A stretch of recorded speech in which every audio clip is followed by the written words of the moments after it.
সময় হলো বাড়ি ফেরার? বিখ্যাত লয়ার অগ্নিজিৎ মুখার্জির বিরুদ্ধে কেস লড়ছে, ওর বাড়ি ফিরতে তো একটু রাত হতেই পারে, তাই না? নিউজ পোর্টালগুলো দেখছো কি লিখছে? তোমার ছবি, দাদার ছবি। তুমি তো একেবারে জনগণের নয়নের মণি হয়ে গেছো। সবাই তোমাকে নিয়ে কত কি কমেন্ট করছে, সবাই অ্যাপ্রিসিয়েট করছে। শ্বশুর মশাইয়ের বিরুদ্ধে গিয়েছো, তার সঙ্গে লড়াই করছো। বিয়ের পরেও যুদ্ধ জারি আছে এবং একজন পরিচারিকার জন্যে এই রকম একটা লড়াই। এত বড় লোকের বউ হয়েও পরোয়া করনি তুমি।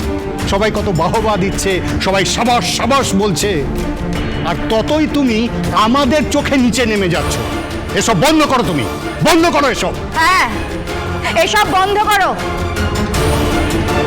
আইনজীবী অগ্নিজিৎ মুখার্জি এসব মেনে নিলেও আমরা মেনে নেব না, বুঝতে পেরেছো? এই শোনো, এই বাড়িতে যদি থাকতে হয় তাহলে বউয়ের মতন থাকো, নইলে বাড়ি থেকে বেরিয়ে যাও। আমরা কেউ তোমাকে এখানে থাকতে বলছি না। এই সমস্ত কেস টেস বন্ধ করো। পরিচারিকার হয়ে লড়াই, আবার গৃহবধূর হয়ে লড়াই। এটা বাড়ি, কোর্ট নয়। বন্ধ করো এসব। আর এইসব সস্তার নাটক করে না বাজি মাত করার চেষ্টা করো না তুমি। বাহ, চমৎকার।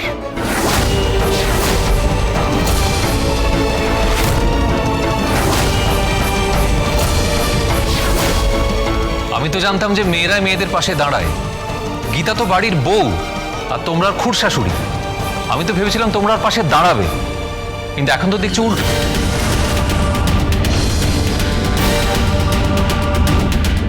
তা মেজদা, তুমিও ওদের দলে ভিড় করেছো? সবাই মিলে একটা মেয়েকে ঘিরে ধরেছো তোমরা কেন? কি অপরাধ করেছে ও? ও একটা মেয়ের পাশে দাঁড়িয়েছে। কে? না পদ্ম, আমাদের বাড়ির পরিচারিকা। তাতে কি অপরাধ করেছে? একজন গৃহবধূকে হত্যা করা হয়েছে, তার পাশেও দাঁড়িয়েছে। কি অন্যায় করেছে ও? আমার বড়দা যেমন ওকালতি করে, ও ঠিক সেটাই করে। ও ওকালতি করে, কিন্তু তফাৎটা কোথায় বলো তো? আমার বড়দা ক্লায়েন্টের কাছ থেকে মোটা টাকা ফিজ নেয়, ও নেয় না। ও জনসেবা করছে।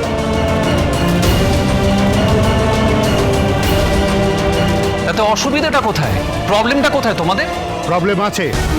এইসব জনসেবা টেবা করতে হলে এখানে থাকলে চলবে না, চলে যেতে হবে এখান থেকে। বলো ওকে। ও কোথাও যাবে না।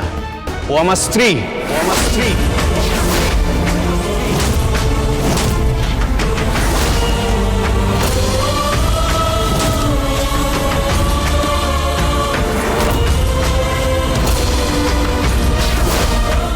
স্বস্তিক, বেশি বাড়াবাড়ি করিস না। তুই আর্গুমেন্ট করছিস তোর কাকার মুখে মুখে? হ্যাঁ করছি। এইভাবে ওকে কুকুর ছাগলের মতন তাড়িয়ে দেওয়া যাবে না। ও আমার স্ত্রী, ওকে সম্মান দিয়ে কথা বলতে হবে। আর ও যা করছে তার জন্য আমার গর্ব হয়।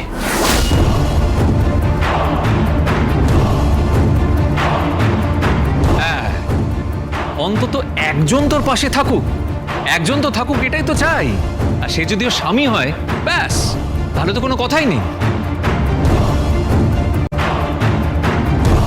আর শোনো, তুমি যা করছো চালিয়ে যাও, চালিয়ে যাও। প্রত্যেকটা কেস জিতে তুমি দেখিয়ে দাও যে ইউ আর দ্য বেস্ট, আর কেউ নয়। যে সতের পাশে থাকে শেষমেশ তারই জয় হয়। পদ্মর হাত তুমি ছেড়ো না, প্লিজ। তুমি পদ্মর হাত ছেড়ে দিও না, আমি তোমাকে অনুরোধ করছি। তুমি বিচার পাইয়ে দাও। এদের কথা ভেবো না, এদের কথা একদম কান দিও না। এরা সব কুপমণ্ডুক, বাড়িতে বসে থাকে, সোনাদানা গয়নাগাটি পরে সংসার করবে, বাড়িতে বসে থাকবে, কুটকচালি করবে, এসি রেস্তোরাঁয় খাবে, মাল্টিপ্লেক্সে সিনেমা দেখবে, শপিং করবে, দামি গাড়ি চড়ে ঘুরবে। এদের কোনো অ্যাম্বিশন নেই, এদের জীবনে কোনো লক্ষ্য নেই। তোমার জীবনে লক্ষ্য আছে। তুমি যে লক্ষ্য নিয়ে ব্রত শুরু করেছো, সেই ব্রত তুমি করো, চালিয়ে যাও। এদের কথার পরোয়া করো না। পরোয়া তো করতেই হবে।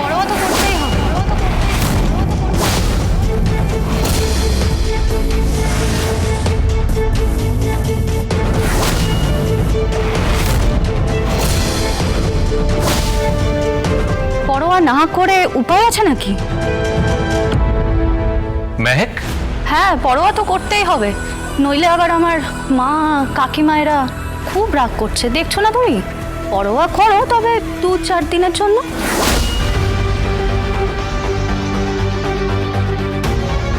তুই কি বলছিস কিচ্ছু বুঝতে পারছি না। তোমরা বুঝবেও না গো।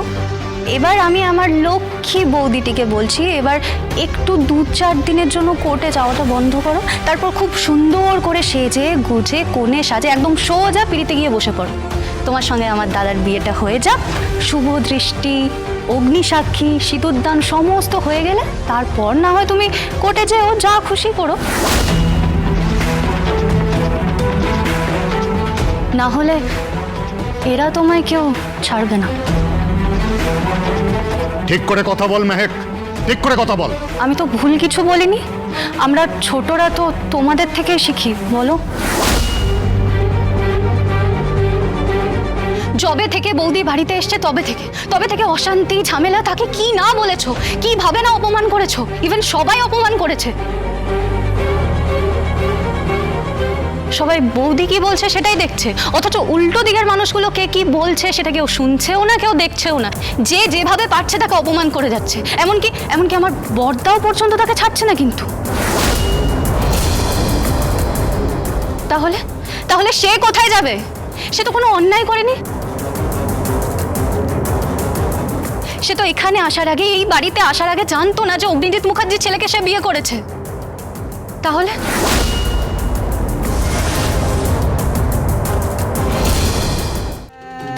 তুমি চলো তো এখান থেকে, এসব ঝামেলার মধ্যে তোমাকে থাকতে হবে না। সারা দিন খেটে খুঁটে এসেছো, আমি দেখেছি পোর্টালের নিউজগুলো, আমার খুব ভালো লেগেছে, আমি খুব খুশি হয়েছি। কষ্টও হয়েছে তবে একটুখানি, কারণ উল্টো দিকে আমার পাপা আছে।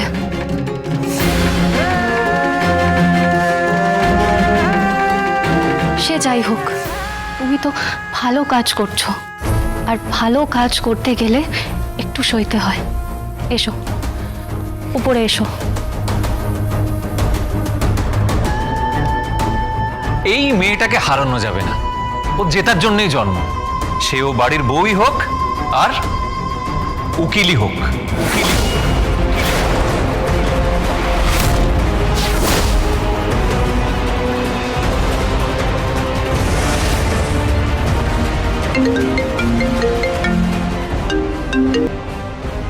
হ্যালো, কৃপান বলছি আঙ্কেল।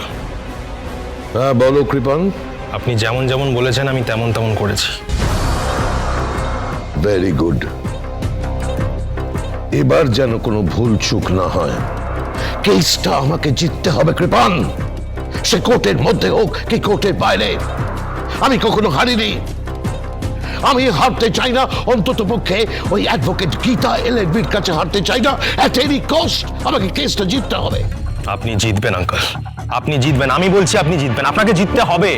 আমি জানি আপনি আমার জন্য প্রাণপাত করেছেন, আপনি একের পর এক চাল দিয়ে গেছেন, আর গীতা এলএলবি একটার পর একটা পাল্টা চাল দিয়ে গেছে। আপনার প্রত্যেকটা চালেই আপনি ধরাশায়ী, কিন্তু আমি জানি এবার যে প্ল্যানটা আপনি আমাকে বলেছেন সেটা হচ্ছে একেবারে বেস্ট প্ল্যান। এত রাতে আপনি কার সাথে কথা বলছেন? কৃপান ব্যানার্জি নাকি? কি করে বুঝলে? সুর শুনলেই বোঝা যায় যে কোন স্কেলে গাইছেন আপনি। গীতা, আমি দুটো লোককে কোর্টে অ্যাপিয়ার করাবো, তার মধ্যে একজন হলেন যাকে আপনি ঘুষখোরের অপবাদ দিয়ে কোর্ট থেকে তাড়িয়ে দিয়েছিলেন, সেই গনসা উকিল। আর আমি একবারের জন্য হলেও তাকে কোর্টে নিয়ে গিয়ে বলাবো যে ইয়োর অনার, আমি ডিফ্যাক্টো লয়ার ব্রজবালা মুখার্জি বলছি।